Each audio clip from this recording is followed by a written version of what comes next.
जय श्री कृष्ण। राधे राधे दोस्तों आज मैं आप लोगों को लड्डू गोपाल की एक ऐसी अद्भुत दिल को छू लेने वाली बिल्कुल सत्य लीला कथा सुनाऊंगी जिसे सुनकर आप सभी का हृदय बाल गोपाल के प्रेम में भर आएगा। एक सच्चे भक्त के मन की सरलता, ठाकुर जी के लिए उसके मन का अटूट विश्वास की यह अद्भुत लीला कथा सुनकर आप सभी का प्रेम आपके लड्डू गोपाल के लिए कई गुना बढ़ जाएगा। दोस्तों, हम भक्त के जीवन में जब भी कोई संकट आती है, जब भी कोई मुसीबत आती है, हम सबसे पहले अपने ठाकुर जी को दोष देते हैं। हम यह सोचते हैं कि हम इतने वर्षों से ठाकुर जी की सेवा कर रहे हैं, उनकी पूजा पाठ कर रहे हैं, फिर हमारे जीवन में इतने कष्ट क्यों हैं? हमारे कान्हा, हमारे लड्डू गोपाल हमारी बात क्यों नहीं सुनते? क्यों हमारे जीवन में इतने दुख है? पर दोस्तों, जरा सोचिए, अगर आपकी भक्ति सच्ची है, अगर आपको आपके लड्डू गोपाल पर अटूट विश्वास है, तो क्या आपके मन में यह सवाल उठने चाहिए? बिल्कुल भी नहीं। क्या हमें बस अपने ठाकुर जी को अपने दुख के समय, अपने मुसीबत के समय ही याद करने चाहिए? क्या हम भक्त इतने स्वार्थी हो गए हैं? दोस्तों, ऐसे कितने भक्त हैं जो मंदिर में जाकर ठाकुर जी से पूछते हैं कि हे भगवान, आप कैसे हो? हमारे घर में विराजित लड्डू गोपाल से आपने कितने बार पूछा है कि मेरे कान्हा, आप ठीक तो हो ना? आपको किसी चीज की जरूरत तो नहीं है? कान्हा, आप हमारे घर खुश तो हो ना? क्या आपने कभी भी अपने लड्डू गोपाल से पूछा है? भक्त हमेशा अपनी बात अपने भगवान से कहते हैं, पर क्या कभी भगवान से उनकी बात सुननी चाहिए है? दोस्तों, भक्त का विश्वास कमजोर होता है, उनकी भक्ति अभी इतनी परिपक्व नहीं होती। तभी ऐसे भक्तों के मन में यह सवाल आते हैं कि ठाकुर जी हमारी सुनते ही नहीं है। दोस्तों, आज की यह लीला कथा सुनने के बाद आपको आपके बहुत सारे सवालों के जवाब मिल जाएंगे। कृपया करके बड़े ध्यान से, विश्वास के साथ आज की यह लीला कथा सुनिएगा। आशा करती हूँ आज की यह लीला कथा आपके हृदय को स्पर्श करेगी और आपके मन में चल रहे अनेकों सवाल के जवाब देगी। दोस्तों, यह घटना वर्षों पुरानी है। ठाकुर जी के एक भक्त थे, धन्ना जाट। धन्ना जाट का परिवार भक्त प्रवृत्ति का था। उनके घर संतों का आना जाना लगा रहता था। एक बार की बात है, उस समय धन्ना जाट छोटे थे। उनके घर कुछ संत आए हुए थे। धन्ना जाट ने देखा कि संत अपने साथ सालिग्राम प्रभु को लेकर आए हैं। सालिग्राम के रूप में ठाकुर जी की संत खूब अच्छे से सेवा कर रहे हैं, उनकी पूजा पाठ कर रहे थे। धन्ना जाट उस समय बहुत छोटे थे। वो देखा करते थे कि संत किस तरह से सालिग्राम प्रभु की पूजा कर रहे हैं, सालिग्राम को कैसे रख रहे हैं, पंचामृत से सालिग्राम को कैसे स्नान करवा रहे हैं। धन्ना जाट प्रत्येक दिन यह सारी चीजें देखा करते थे। उन्हें बहुत अच्छा लगता था।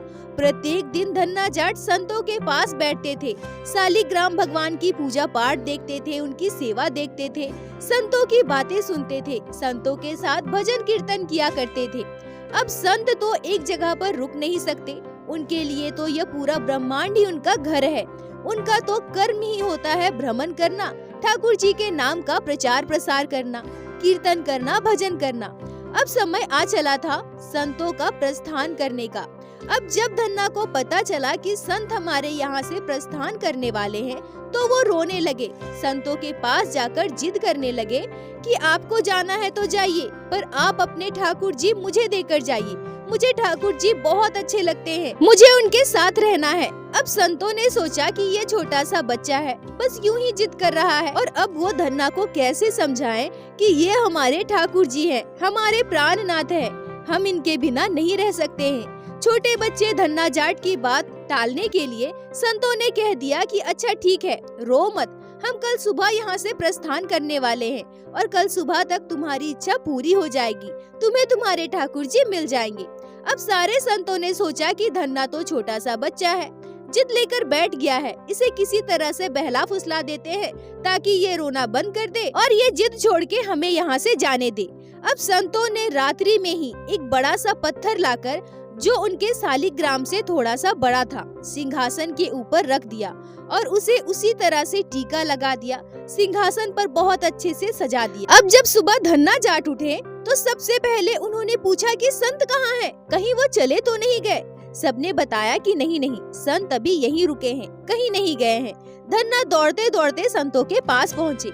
और वहाँ जाकर देखते हैं कि शालिग्राम प्रभु सिंहासन पर विराजित है, पर असल में वो तो शालिग्राम प्रभु थे ही नहीं, वो तो बस एक पत्थर का टुकड़ा थे जिसे संतों ने शालिग्राम प्रभु बनाकर शालिग्राम प्रभु की तरह टीका लगाकर श्रृंगार करके सिंहासन पर बिठाए रखा था और असली शालिग्राम प्रभु को वही सिंहासन के नीचे रख दिया था।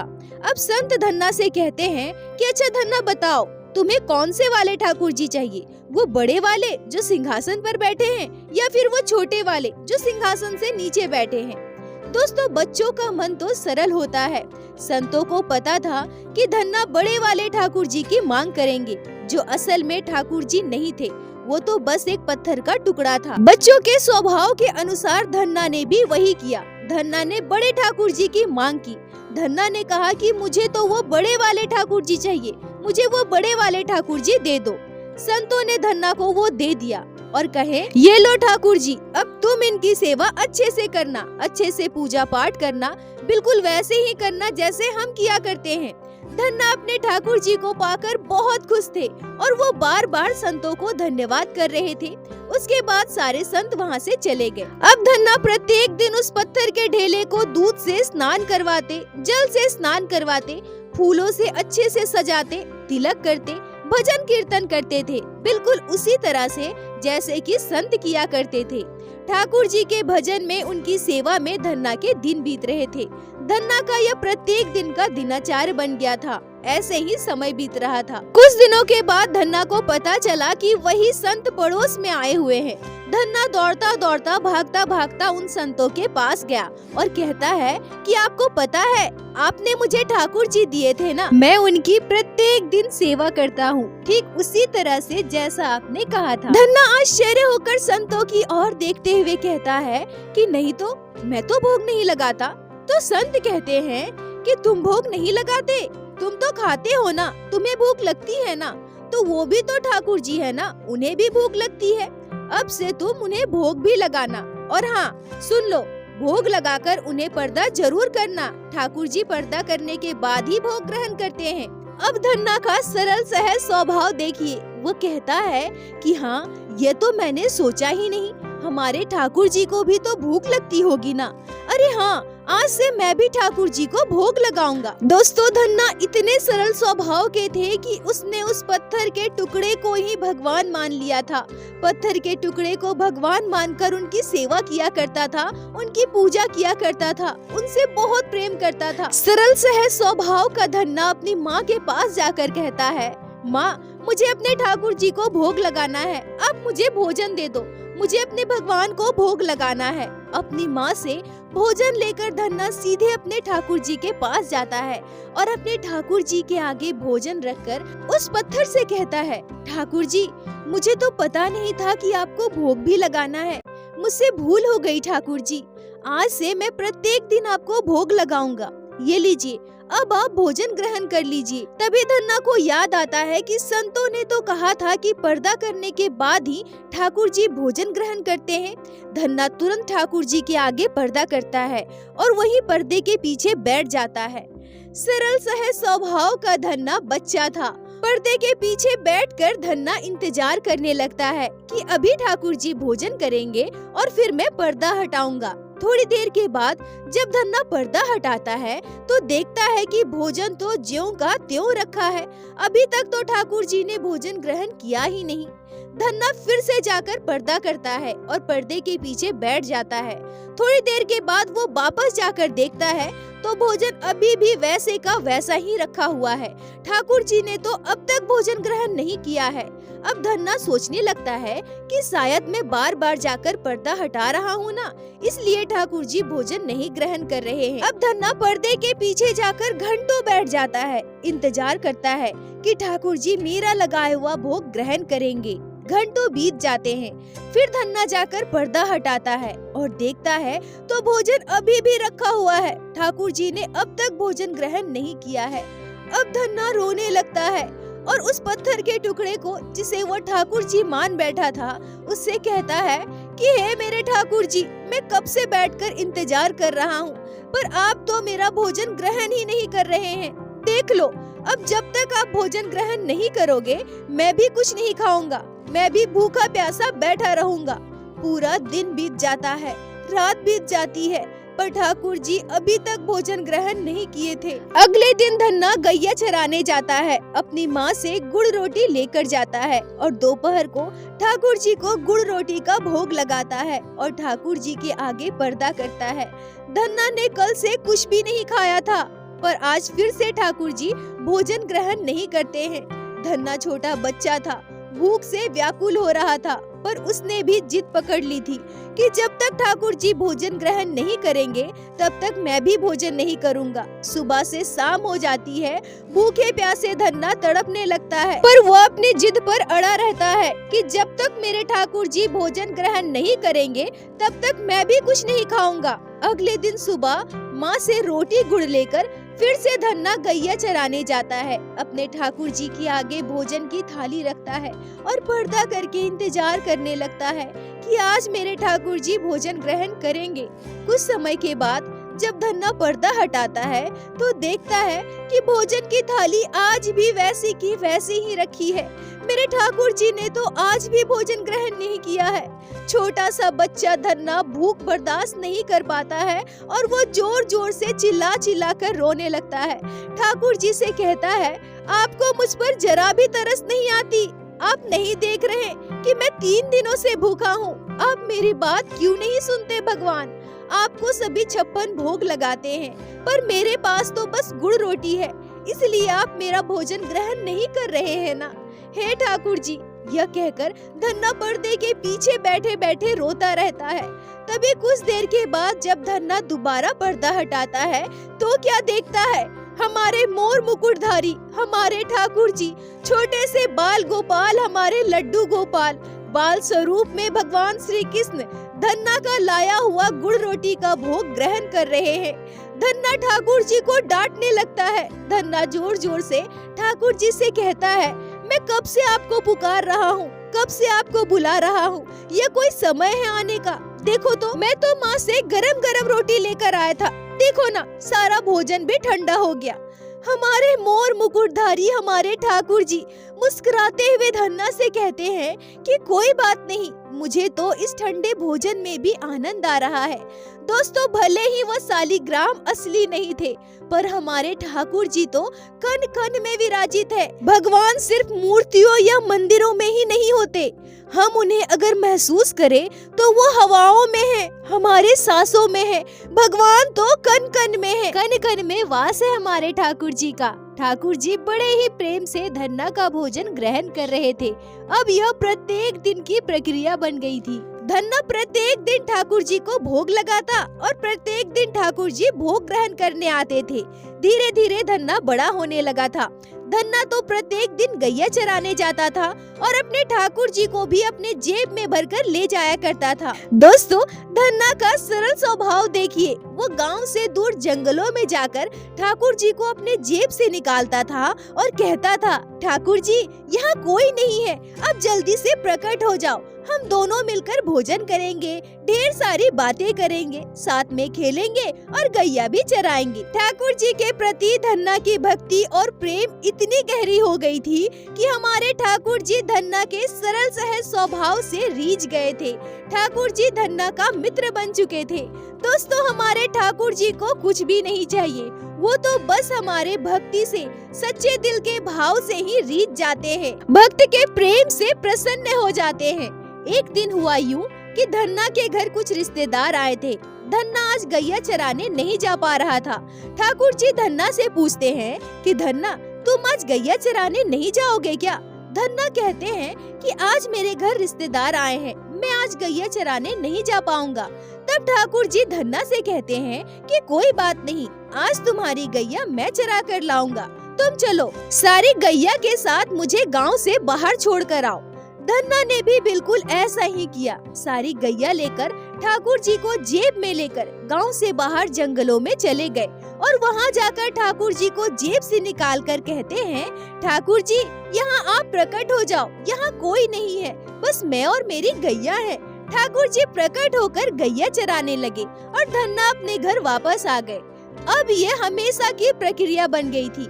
जब भी धन्ना व्यस्त होते या उनके घर कोई मेहमान आए या उन्हें कोई भी काम होता था, धन्ना अपने सारे गायों को लेकर ठाकुर जी को जेब में भरकर जंगल में छोड़ दिया करता था और ठाकुर जी धन्ना का गाय चराया करते थे। ऐसा अद्भुत प्रेम था धन्ना और ठाकुर जी का। ऐसे ही वर्षों बीत गए, पर धन्ना का सरल सहज स्वभाव, ठाकुर जी के प्रति उनकी निस्वार्थ भक्ति और उनके मन का विश्वास अब भी वैसा ही था। उसमें कण भर भी परिवर्तन नहीं आया था।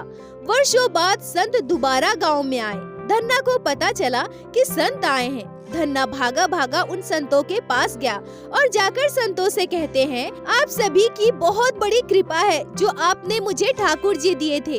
ठाकुर जी मेरे साथ रहते हैं, मेरे साथ खाते हैं, मेरे साथ घूमते हैं। ठाकुर जी मेरे मित्र है।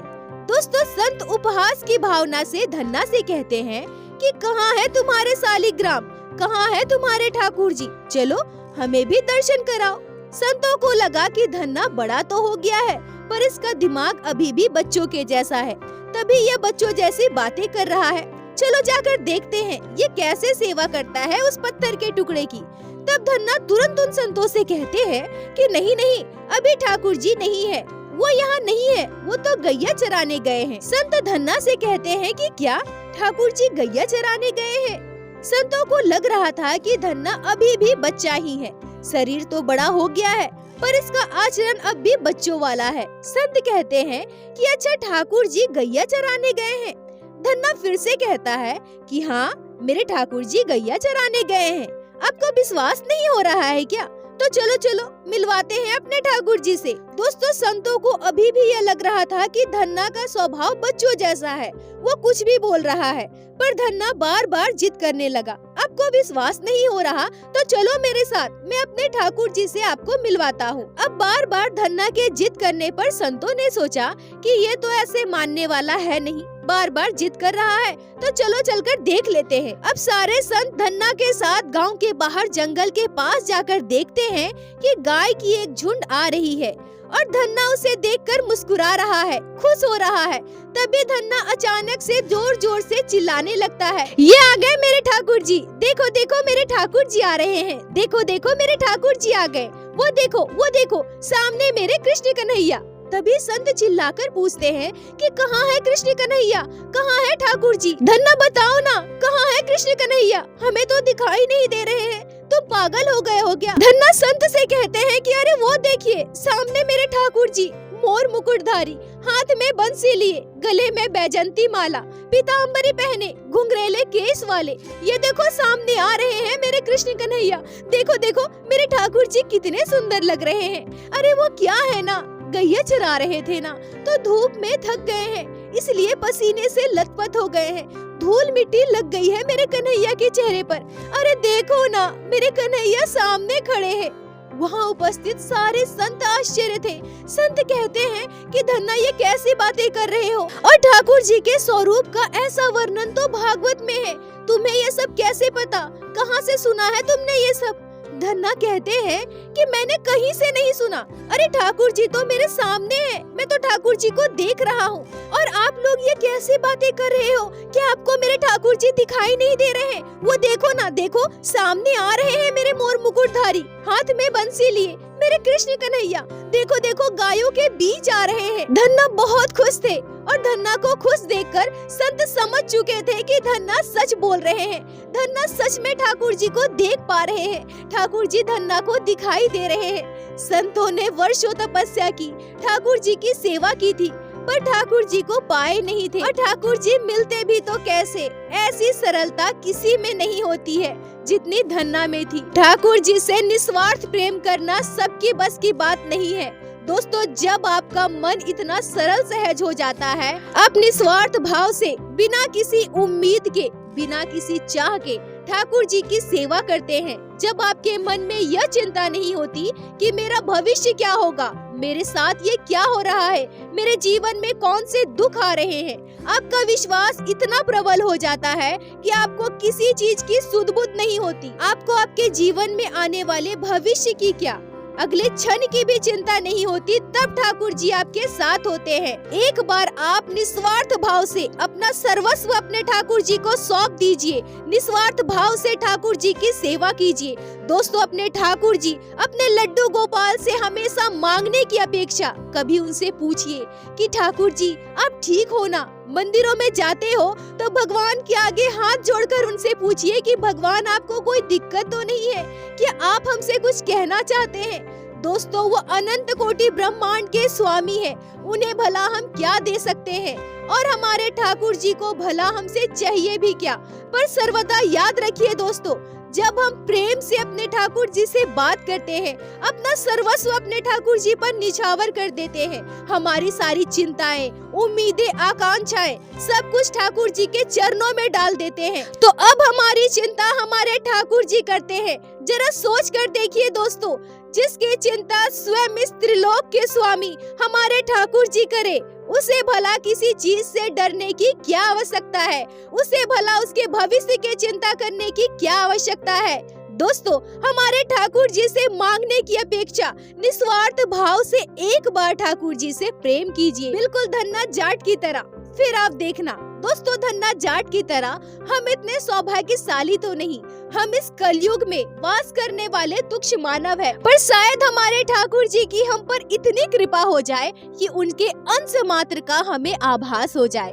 और दोस्तों, मेरे साथ एक बार प्रेम से कहिए, बोलो बाके बिहारी लाल की जय, लड्डू गोपाल की जय, जय जय श्री राधे। दोस्तों, यदि आप लोगों को आज की यह लीला कथा अच्छी लगी हो, आपके हृदय को स्पर्श की हो, तो कृपया वीडियो को लाइक करके अपने दोस्तों के साथ शेयर अवश्य करें, जिससे बाकी भक्त भी लड्डू गोपाल की इस अद्भुत लीला कथा को श्रवण कर सके। और हमारे चैनल को सब्सक्राइब करें, जिससे प्रतिदिन आप लोग हमारे चैनल पे श्री बाके बिहारी श्री लड्डू गोपाल की लीला कथा सुन सके। दोस्तों, यदि आपके जीवन में घटी हो कोई भी चमत्कारी घटना, या लड्डू गोपाल ने कभी भी की हो कोई भी लीला जिसे आप हम सभी के साथ शेयर करना चाहते हैं, तो कृपया हमें इंस्टाग्राम पे मैसेज करें। हम आपसे कांटेक्ट करेंगे और आपकी उस लीला कथा को हमारे चैनल पे बाकी सारे भक्तों के साथ शेयर अवश्य करेंगे। लड्डू गोपाल की कृपा आप पर और आपके पूरे परिवार पर बनी रहे। राधे राधे दोस्तों।